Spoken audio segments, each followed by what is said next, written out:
ഈ പ്രവാസി എന്ന പേരിൽ ഒത്തിരിയേറെ സംഘടനകൾ, അനധികൃതമായിട്ടുള്ള ഒത്തിരിയേറെ സംഘടനകൾ നമ്മുടെ ഇടയിൽ പ്രവർത്തിക്കുന്നുണ്ട്.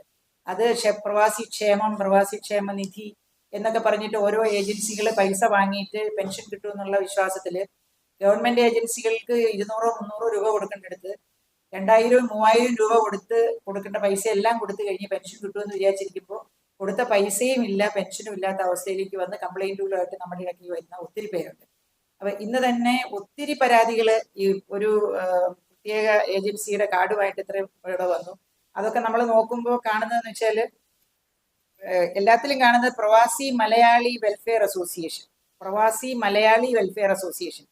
അപ്പൊ പ്രവാസികളുടെ വെൽഫെയറിന് വേണ്ടിയിട്ടുള്ള, മലയാളികൾക്ക് വേണ്ടിയിട്ടുള്ള അസോസിയേഷൻ എന്ന് പറയുമ്പോൾ എല്ലാവരും ഒറ്റയടിക്ക് അതിൽ വീഴുകയാണ്.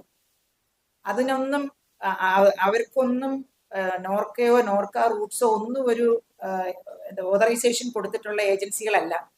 അവർ വാങ്ങുന്ന പൈസയ്ക്കും യാതൊരു ഓതറൈസേഷനും ഇല്ല. അത് വാങ്ങിയിട്ട് ലാസ്റ്റ് വന്നിട്ട് പൈസ കിട്ടാതെ ബുദ്ധിമുട്ടി വരുമ്പോഴാണ് ഈ കക്ഷികൾ നമ്മുടെ ഇടയ്ക്ക് വരുന്നത്. അപ്പോൾ ഒന്ന് മനസ്സിലാക്കേണ്ടത്, നമ്മൾ ഒരു പെൻഷന് വേണ്ടിയിട്ടോ അല്ലെങ്കിൽ ഇതുപോലത്തെ ക്ഷേമകാര്യങ്ങൾക്ക് വേണ്ടിയിട്ടോ നമ്മൾ പൈസ ഡെപ്പോസിറ്റ് ചെയ്യുമ്പോൾ അത് അർഹതപ്പെട്ട കൈകളിൽ കൂടിയാണ് കടന്നു പോകുന്നത്, അല്ലെങ്കിൽ അർഹതപ്പെട്ട സ്ഥലത്താണ് അത് എത്തുന്നതെന്നുള്ള ഒരു ബോധ്യം ഈ ഡെപ്പോസിറ്റ് ചെയ്യുന്നവർക്ക് ഉണ്ടാവണം. അതിനുള്ള ഒരു അവയർനെസ് ഇപ്പൊ ഞങ്ങളിപ്പോ ഈ അദാലത്തുകൾ നടത്തുന്നതോടൊപ്പം തന്നെ പലപ്പോഴും ഞങ്ങൾ ഇങ്ങനെ ഇടയ്ക്കിടയ്ക്ക് പറയുന്നത് അതുകൊണ്ടാണ്. കാരണം ഇങ്ങനെയുള്ള എന്താ പറയുക, ട്രാപ്പിൽ പെട്ടിട്ട് നമ്മളുണ്ടാക്കിയ കഷ്ടപ്പെട്ട പൈസ മുഴുവൻ പോയി പെൻഷനും ഇല്ല, ഇൻട്രസ്റ്റും ഇല്ല, മുതലും ഇല്ലാത്തൊരവസ്ഥയിലേക്ക് പോകാൻ ഇട വരരുത്. അത് അറിയില്ലെങ്കിൽ അറിയുന്നവരോട് ചോദിച്ച്, അല്ലെങ്കിൽ ഞങ്ങളും ഇപ്പൊ പറയുന്നുണ്ട് നോർക്ക റൂട്ട്സ് വഴിയും നോർക്ക വഴിയൊക്കെ ഏതൊക്കെയാണ് ഓതറൈസ്ഡ് ഏജൻസികൾ, ഏതൊക്കെയാണ് അൺഓതറൈസ്ഡ് ഏജൻസികൾ എന്നുള്ള ഒരു തിരിച്ചറിവ് മനുഷ്യർക്ക് ഉണ്ടാക്കി കൊടുക്കാനും പ്രവാസികളുടെ ഡെപ്പോസിറ്റുകളും ഇൻവെസ്റ്റ്മെന്റുകളും ഒക്കെ സേഫ് ആയിട്ടിരിക്കാനും ഉള്ള ഒരു സാഹചര്യം ഉണ്ടാക്കണം എന്നതാണ് ഞങ്ങളുടെ ഇപ്പോൾ ഏറ്റവും വലിയ. അതുകൊണ്ട് തന്നെ നമുക്ക് ഫ്യൂച്ചറിൽ ഒത്തിരി പരാതികൾ കുറയ്ക്കാൻ പറ്റും.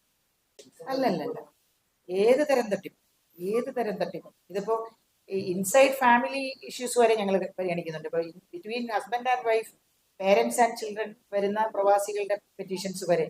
ഇനി പ്രവാസിയായിട്ടുള്ള ഒരാളുടെ പ്രോപ്പർട്ടിയിൽ അയലക്കംകാരൻ ട്രസ്പാസ് ചെയ്താൽ ആ പരാതികൾ വരെ ഞങ്ങൾ എടുക്കുന്നുണ്ട്. പ്രവാസി നാട്ടിൽ വേണമെന്നില്ല, അയാളെ റെപ്രസെന്റ് ചെയ്ത് ആർക്ക് വേണമെങ്കിലും ഇവിടെ പരാതി കൊടുക്കാം. അപ്പൊ അത് പരാതി കൊടുക്കുമ്പോൾ ഈ പ്രവാസിയെ റെപ്രസെന്റ് ചെയ്താണ് പരാതി കൊടുക്കുന്നെങ്കിൽ ഇങ്ങനെ ഒരു പ്രവാസി ഉണ്ട്, അയാൾ പ്രവാസിയാണ് എന്ന് കാണിക്കുന്ന ഡോക്യുമെന്റ്സ് നമുക്ക് ഉണ്ടാവണം. അയാളുടെ പാസ്പോർട്ടോ അല്ലെങ്കിൽ അവിടുത്തെ വർക്ക് പെർമിറ്റോ അങ്ങനത്തെ കാര്യങ്ങൾ ഞങ്ങളുടെ മുമ്പിൽ ഉണ്ടാവണം എന്നുള്ള. കാരണം ഇതിന്റെ കെയർ ഓഫിൽ പ്രവാസികളല്ലാത്തവരെ നമുക്ക് പരിഗണിക്കാൻ പറ്റത്തില്ല. അപ്പൊ അതുകൊണ്ട് ഫസ്റ്റ് ഓഫ് ഓൾ അവർ പ്രവാസികളാണെന്ന് കാണിക്കുന്ന ഒരു രേഖ വേണം. പ്രവാസി സ്ഥലത്തില്ലെങ്കിൽ ഫാമിലി മെമ്പേഴ്സ് ആരെങ്കിലുമോ നെയ്ബേഴ്സോ ഫ്രണ്ട്സോ അവരെ റെപ്രസെന്റ് ചെയ്ത് ആർക്കും കമ്മീഷൻ മുമ്പാകെ വരാം.